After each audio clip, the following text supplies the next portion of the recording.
here.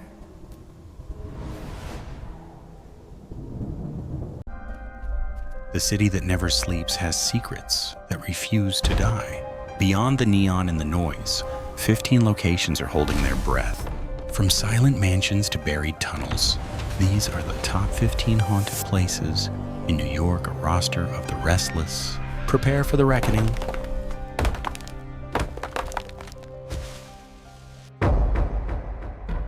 1. Morris Jumel Mansion, Manhattan. The Morris Jumel Mansion, the oldest house in Manhattan, stands on a rocky ridge, a silent testament to revolutionary conflict and the intricate social drama of the early republic. George Washington utilized it as headquarters during the Battle of Harlem Heights in 1776, its strategic position lending it a permanence that defies the rapid changes of the city below. However, the most documented and pervasive presence is not the general, but that of Eliza Jumel, the ruthless social climber who purchased the estate with her wealthy French merchant husband, Stephen Jumel, only to later briefly marry former Vice President Aaron Burr. She remains, observers claim, eternally vigilant over her domain, often appearing as a stern woman in a purple gown. The horror here is documented and atmospheric, tied closely to the history of ambition and betrayal. Stephen Jumel's death in 1832, officially attributed to a carriage accident, is historically suspicious. Persistent legend suggests Eliza pushed him down the stairs and staged the scene. Mansion staff frequently report the smell of heavy cigars and the phantom sounds of an unseen carriage departing the grounds late at night, often preceding structural shifts or electrical malfunctions, an alleged manifestation of Stephen's final journey. But it is Eliza, frequently spotted on the second-story balcony or seated in her favorite rocking chair, who defines the location. Her apparition is not overtly menacing, but rather possessive, sometimes demanding that visitors leave her property. The documented anomalies extend beyond the notorious owners. Visitors have repeatedly encountered the forlorn specter of a young servant girl, often heard crying near the main staircase, or seen silently tending to invisible laundry in the cellar. Furthermore, unexplained weeping and specific cold spots have been attributed to the residual trauma of a young Revolutionary War ghost, potentially a Hessian soldier who was cared for and died within the home after the fighting subsided. The mansion acts as a historical magnet, trapping the residual emotional energy of those who sought refuge, power, or final rest within its Georgian walls, asserting a palpable sense of historical intrusion upon the present day. 2. McCarran Park Pool, Brooklyn. McCarran Park Pool, an immense WPA-era bathhouse opened in 1936, was engineered to hold nearly 7 Chiozio swimmers. It was a site of engineered, overwhelming noise, a controlled social riot of splashing and human sound that defined North Brooklyn summers for decades, but the sound volume was always unsustainable. By the early 1980s, structural degradation and escalating neighborhood crime led to its abrupt closure in 1984. It did not merely shut down. The building was abandoned, left as a massive concrete shell in the center of the park. For nearly 30 years, the basin lay dormant, turning into an accidental ruin of brutalist architecture. The deep end, choked with rainwater, graffiti, and debris, became an infamous venue for massive, illegal raves and concerts.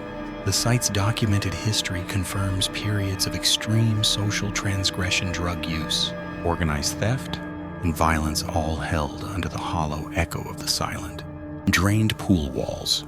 Local legend suggests the ghosts here are not singular victims, but a residual collective, the echo of the thousands who once screamed in joy, now overlaid with the spectral clamor of the forgotten. Chaotic crowds of the abandonment era. Caretakers assigned during this period reported a heavy, constant pressure, as if the air itself was too dense with memory. Even after the structure was repurposed in 2012 into a modern performance space, the acoustic anomalies persist. Audio engineers report consistent, unidentifiable low-frequency hums that resist filtering. These vibrations often spike between 2 a.m. and 4 a.m., mirroring the peak hours of the old illegal gatherings.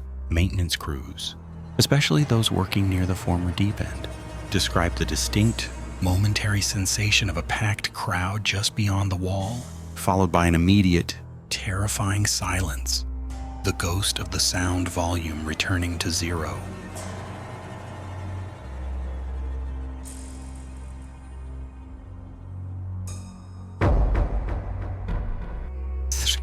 The Dakota, Manhattan.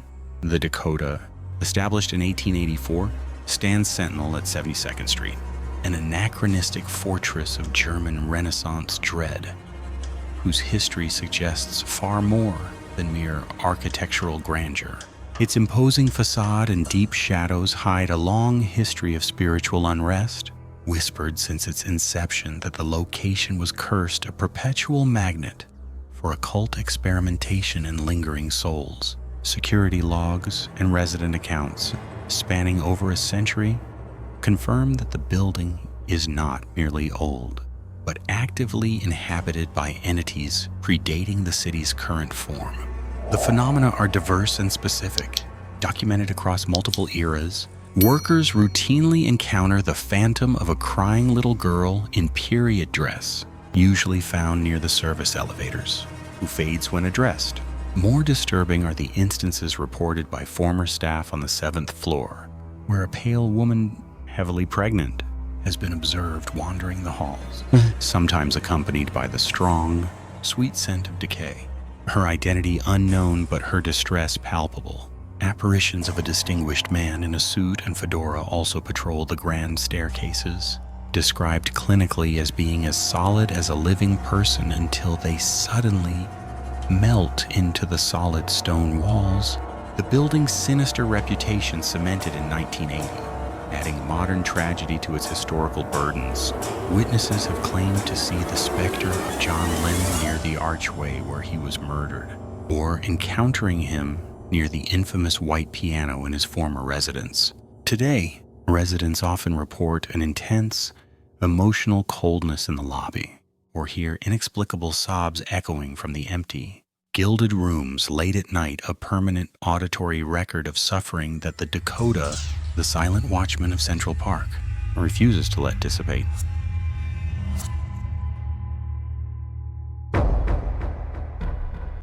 Four, Letchworth Village, Rockland County. Letchworth Village.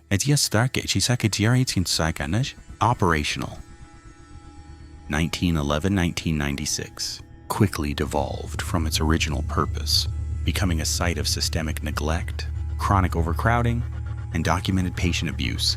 Populations often exceeded 4, leading to rampant infectious disease, malnutrition, and regular physical maltreatment. The vast, decaying red brick campus stands as a physical archive of catastrophic state failure, where thousands of vulnerable residents were systematically warehoused and abandoned by society. The most visceral evidence of Letchworth's operational cruelty remains its cemetery, the Field of the Dead. Thousands of patients were interred here, identified solely by small, numbered metal markers, a final, chilling symbol of anonymity. Contemporary visitors report an unnatural, lingering coldness over the burial ground. Regardless of the season, this residual trauma is tied to the documented history of abuse and specific tragedies, such as the case of the unidentified young woman found deceased on the grounds, emphasizing a haunting rooted in profound, unmourned sorrow. Trespassers today frequently report auditory phenomena inconsistent with natural decay, distant, persistent sobbing, or the distinct rhythmic scraping of shoes echoing down the empty infirmary wards. The horror at Letchworth is not derived from typical myth, but from the documented, pervasive structural echo of decades of institutional neglect. It is this verifiable history of chronic mistreatment that permanently imbues the structures with terror.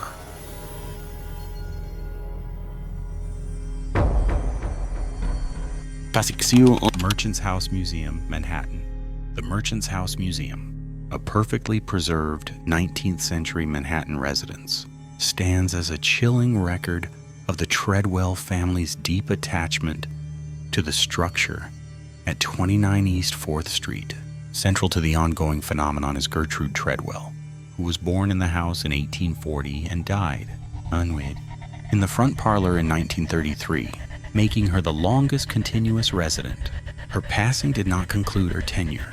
Since the house's designation as a museum, investigators and staff have noted a precise pattern of sensory and acoustic anomalies, suggesting an enduring, active presence tied specifically to Gertrude's lifetime of rigid domestic routine and seclusion within the home's meticulous confines. Documented paranormal activity is highly localized and repetitive.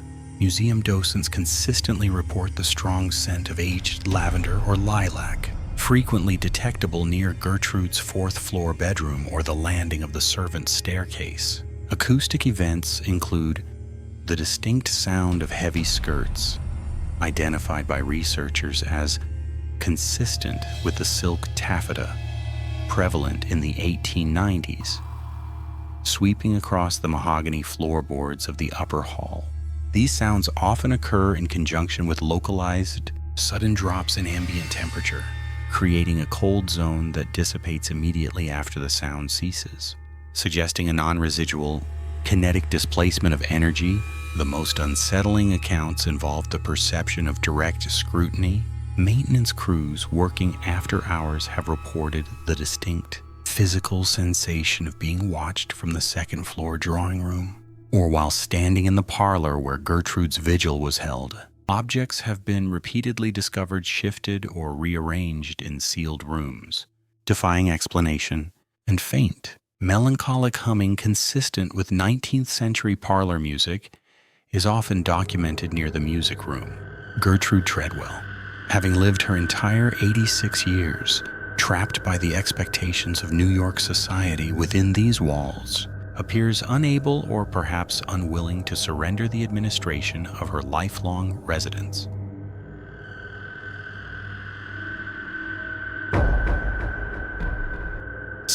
Utica State Hospital, Utica. The New York State Lunatic Asylum at Utica, opened in 1843, quickly abandoned its progressive promise of moral treatment, overcrowding, and systemic neglect, turned the massive Gothic structure into a labyrinth of control.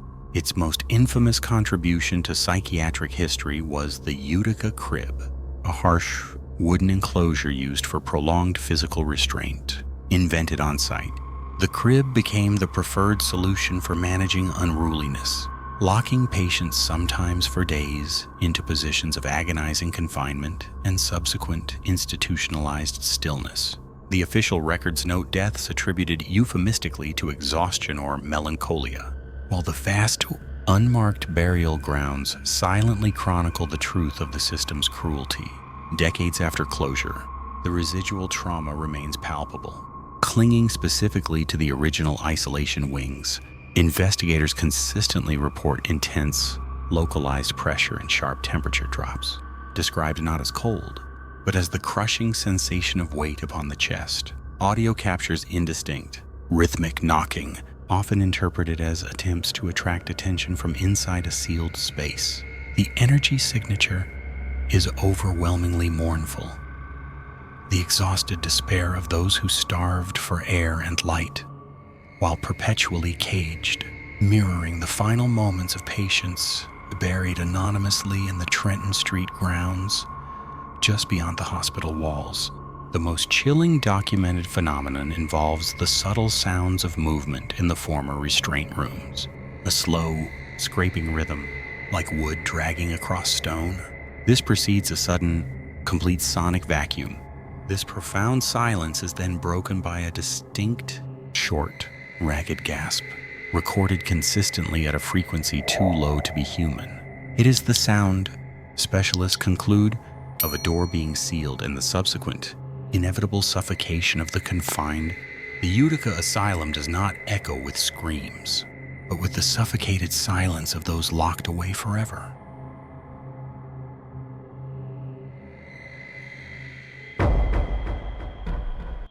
7. The Ear Inn, Manhattan. The structure at 3226 Spring Street, known since the 1970s as the Ear Inn. A deliberate vandalism of the original bar sign to bypass permit costs. Stands as one of New York City's longest-running taverns, its foundation dating back to 1817. Built originally as a federal-style residence, its history is thick with the brine and smoke of the Hudson waterfront, serving generations of transient residents and longshoremen. The antiquity is felt most acutely in the upstairs residential rooms, where the floorboards groan under weight that isn't quite human. This upper space was home to the entity now known only as Mickey, a sailor specter rooted deep in the establishment's structural memory. Mickey, believed to have been a mid-19th or early 20th century fireman or sailor who died in the building, never checked out. He is a tactile poltergeist, often experienced by staff during closing hours. His mischief focuses on the displaced. Bar rags vanish only to reappear folded on high shelves. Taps turn on full blast upstairs, and heavy objects are forcibly swept off the shelves behind the main bar. Bartenders speak of being keenly watched or, more disturbingly, being tapped sharply on the shoulder when they are definitively the only person in the room, the grip of the tap chillingly solid. The horror is amplified by the sheer persistence of the apparitions. Witnesses have reported seeing his silhouette, a slight, shadowy man moving swiftly across the back wall near the kitchen or standing motionless near the top of the narrow, winding staircase. He occasionally materializes with startling clarity, a solid figure viewed for a second before dissolving into the air. The Ear Inn does not merely harbor a ghost. It holds an active, historical tenant who patrols the halls of his dilapidated dwelling, reminding every living employee that his occupancy predates the painted sign the city permits and all subsequent mortal memory.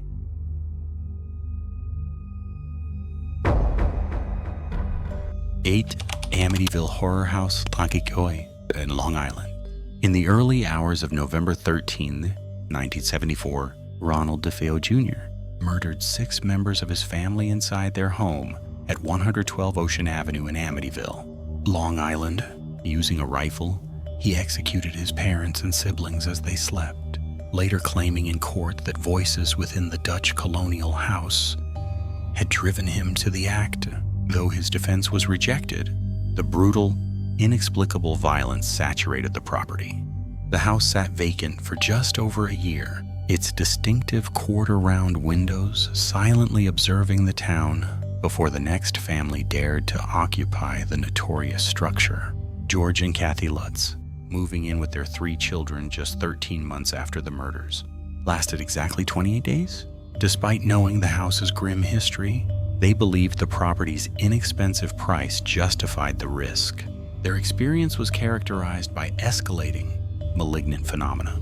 They documented overwhelming putrid smells, sudden temperature drops, doors slamming, and strange sticky green residue oozing from walls. George claimed to routinely wake at 3:15 a.m., the approximate time of the DeFeo murders, while Kathy reportedly suffered physical assault. The constant presence of cold spots, disembodied footsteps, and an alleged demonic pig-like entity known as Jody drove the family to flee in terror, leaving all their possessions behind. Following their sudden departure, the Lutz family's claims formed the basis of numerous books, films, and investigations, cementing the Amityville house as the most recognized haunted location in modern American history. Skeptics, including William Feber, DeFeo's defense attorney, later alleged the entire haunting narrative was a lucrative hoax manufactured by the Lutzes and himself. However, paranormal investigators Ed and Lorraine Warren supported the family's testimony, capturing controversial thermal photographs during their brief visit. Whether a calculated fabrication or a genuine manifestation of deep psychological trauma and malevolent forces, the address at 112 Ocean Avenue remains a chilling, potent symbol of domestic terror and unresolved paranormal conflict. 9. Bowery Hotel at Manhattan. The Bowery Hotel, located at 335 Bowery, is a stylized, faux industrial structure built directly atop some of the most concentrated suffering in Manhattan's history. The land beneath the foundation once supported a dense network of transient lodging houses, or bedbug hotels, where the city's most desperate met their end, often anonymously. Records from the late 19th century document an unusually high frequency of sudden deaths in this specific locale attributed to disease, vice, or self-inflicted violence. Construction required significant excavation, disturbing soil long accustomed to acting as an impromptu burial ground for the city's indigent poor. The luxury aesthetic is merely a veneer covering ground saturated with forgotten trauma. Operational logs detail consistent environmental anomalies within the facility. Staff report the recurrence of faint, rhythmic rapping sounds originating from the interior brick walls, usually between 3, 0 am and 5, 0 am, irrespective of occupancy status. These percussive disturbances are often accompanied by a profound, non-localized chill. Even when the HVAC system is demonstrably functioning, security personnel frequently reference motion detectors activating in unused service corridors, revealing no discernible source upon exhaustive investigation. These reports are often filed under maintenance request, possible structural settling, betraying an institutional inability to categorize a disturbance that feels decidedly organized. Perhaps a desperate signal from the trapped history beneath the polished floors. The most disturbing accounts involve the phenomenon sometimes termed the descending presence. Multiple long-term guests and housekeeping staff have described an acute, crushing weight felt suddenly within the lower lumbar region, often while standing near the lobby elevators or in rooms overlooking the fire escapes. This localized gravity is frequently linked to visual hallucinations of a dark, indistinct figure suspended briefly in the periphery. Investigators hypothesize this might be a residual echo of the suicides common in the neighborhood's former tenements, a final, despairing suspension played out repeatedly for decades. The hotel does not merely occupy the space. It actively filters the historical agony of the land, selling brief comfort above a permanent, clinical hopelessness.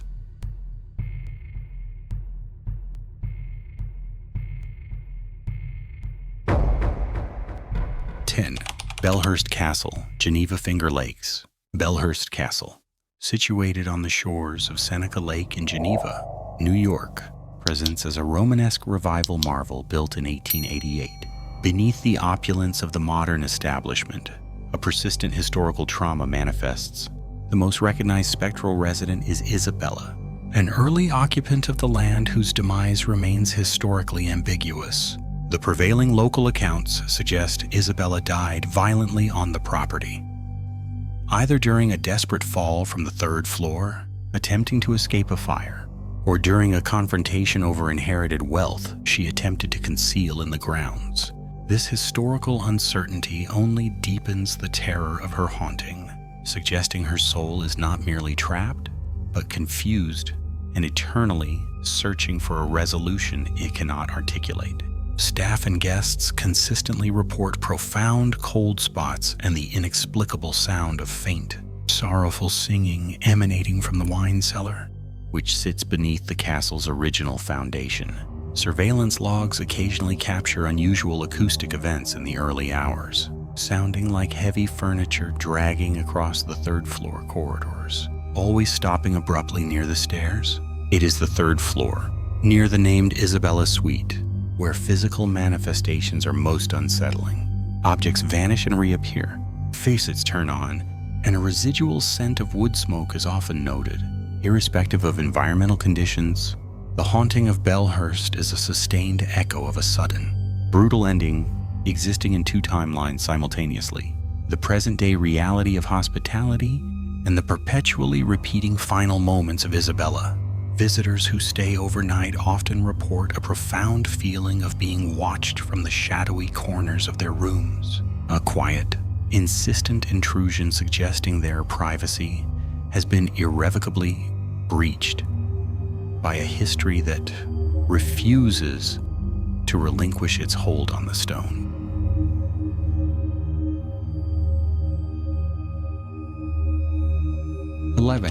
Washington Square Park, Manhattan. The arch stands over a vast, undocumented field of the dead.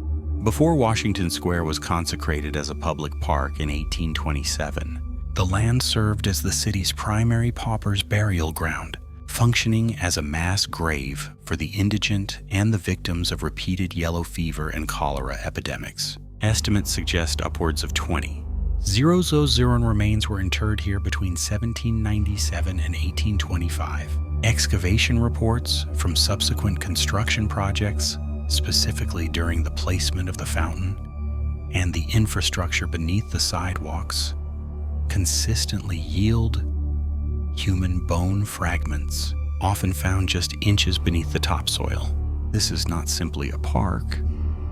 The infrastructure of the surrounding neighborhood is built directly upon the city's abandoned plague pit, an active layer of remains perpetually unsettling itself. Furthermore, this field served as the site for public executions. Until the 1820s, the gallows were erected near what is now the park's northwest corner. The notorious fixture known as the Hangman's Elm, a towering English elm on the park's west side, is historically placed adjacent to the former location of the platform. Witness accounts, especially around the park's closure time near dawn, frequently report residual sound disturbances originating near this tree. Faint, high-pitched vocal distress carried on the wind, and the heavy, uneven rhythmic sound of traversal, often described as a dragging or shackle movement over the paving stones. The atmosphere surrounding the elm is often one of profound, palpable injustice, suggesting that the spirits here are not merely residual traces, but are actively bound by the violent, public termination of their lives. Geotechnical surveys confirm that shifting soil often threatens the stability of the fountain's foundation piers and the concrete pathways, a constant structural consequence of the earth below refusing to settle. Washington Square Park remains one of the largest unmarked cemeteries in continuous public use in the United States, allowing citizens to unknowingly congregate, celebrate, and sleep directly above the uncounted dead. The city uses the lawn, unaware that they are walking across a shifting lid of dirt, covering a century of forgotten suffering.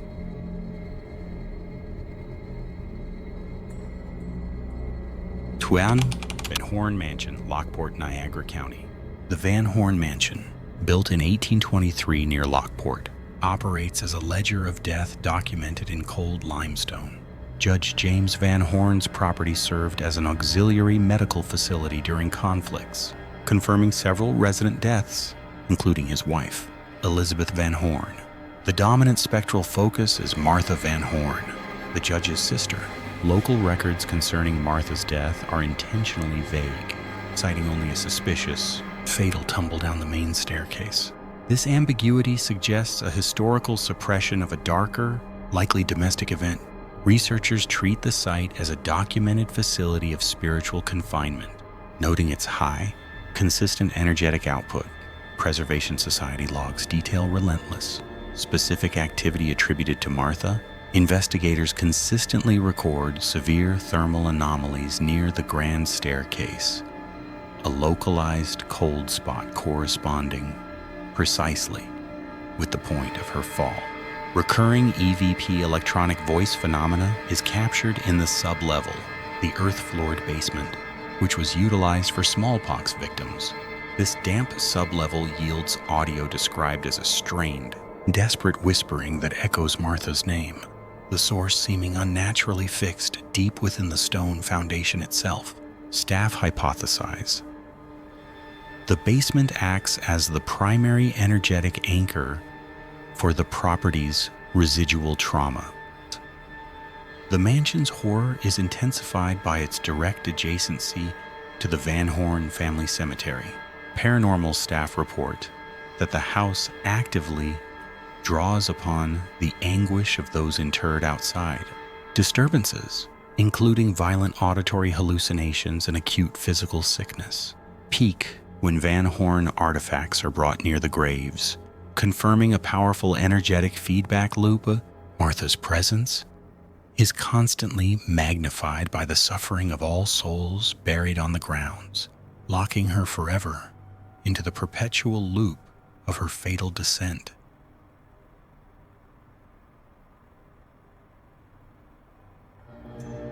"13.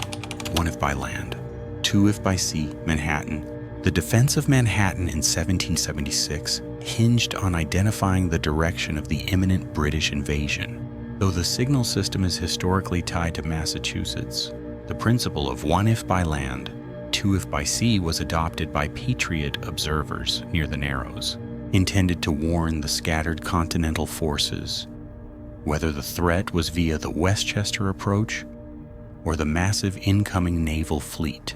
Historical records confirm the critical failure of the warning system utilized by the 13 colonies during the late summer siege. The forward observation post, positioned near the strategic points of Fort George and Castle Clinton, was tasked with displaying the appropriate signal as the British ships saturated the harbor. The signal that arrived, however, was lethally ambiguous. Instead of the two lanterns confirming the overwhelming fleet, the largest naval force Britain had ever deployed, only one was reliably reported by receiving stations further inland. This devastating tactical misidentification, attributed variously to fog, Patriot negligence, or documented Loyalist sabotage, diverted critical reinforcements toward a non-existent land skirmish. The harbor defenses were left exposed, resulting in the swift, brutal conquest of the island and years of devastating occupation. The enduring historical trauma of that era manifests in persistent anomalies near the battery. Coast Guard logs and professional maritime reports from the 20th century document localized inexplicable navigational equipment failures, particularly affecting vessels passing the historical access point of the signal station. These incidents, often recorded precisely 246 years after the catastrophic invasion date, are not correlated with weather or known electromagnetic interference. Witness reports among experienced ferry captains and tug pilots consistently describe a fleeting, localized optical distortion during the equipment failure. For a fraction of a second, observers report seeing two distinct, faint points of light hovering approximately 6 feet above the water line where the currents meet the terminal pilings. They are old light, archaic and yellowed, always separated by the precise distance required for the two if by sea signal. They vanish before radar can acquire them, a silent, spectral repetition of the accurate warning that arrived 2 centuries too late.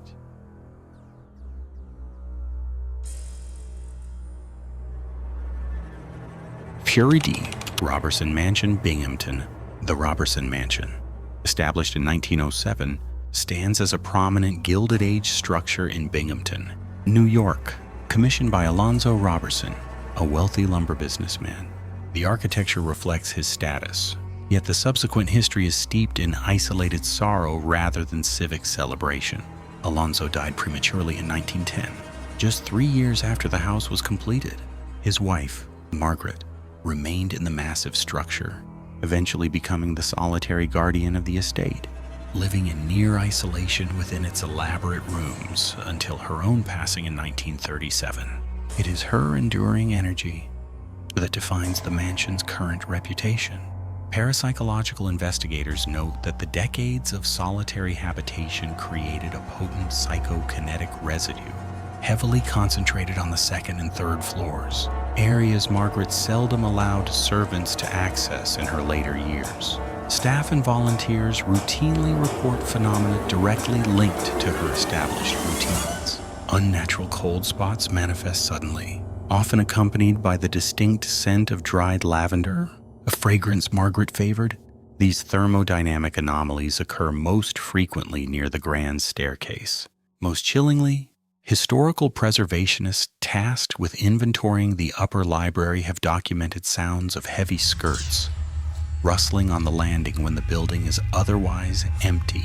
The sounds are not residual echoes. They are localized auditory events that cease the moment the source is acknowledged.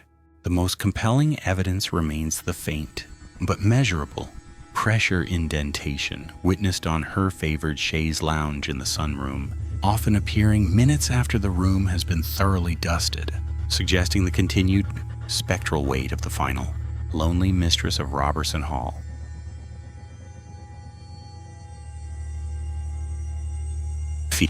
Sleepy Hollow Cemetery. Sleepy Hollow.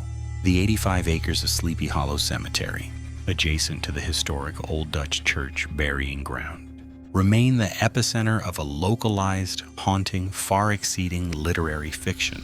This tract, rooted in 17th century Dutch superstition and the proximity to a Revolutionary War skirmish, predisposes the landscape to perpetual spectral activity. Accounts consistently report the distinct, heavy thudding of a large stallion's hooves on paved and unpaved paths, often localized near the perimeter where the original wooden bridge spanned the Pocantico River. This sound, always moving at an impossible pace, arrives with an intense atmospheric pressure drop, a repeatable, measured phenomenon suggesting a desperate, kinetic energy belonging to the Hessian trooper, robbed of his head by a cannonball and condemned to seek it eternally across this terrain. Even the presence of the celebrated dead, like Washington Irving, whose grave rests on a slight incline overlooking the valley, offers no spiritual buffer. Visitors leaving offerings at Irving's modest stone have documented sudden, debilitating nausea and the sensation of being watched from behind the massive stone mausoleums of the Rockefeller and Carnegie families. The presence here is defined by radical absence, the absence of a head, the absence of stillness, and a profound territorial malice. Security logs frequently detail false alarms triggered by rapid, non-human movement near the highest ridge, specifically after 11, marked 00 p.m. when the moon is obscured by the cemetery's dense canopy of old-growth oaks. The Headless Horseman is not merely a figure of folklore constrained by the river or the clock. He is a permanent fixture of this geography. His legend is the mechanism through which the land manifests its violence. What observers seek is a thrilling tale. What they encounter is the residual, kinetic fury of a soldier, endlessly trapped in the precise moment of his death and subsequent headless gallop. The cemetery is merely the holding ground for his perpetual commute, a fact validated by the chilling anomaly of localized, frantic hoofbeats echoing over centuries of silence, always failing to reach their final destination before the first light returns.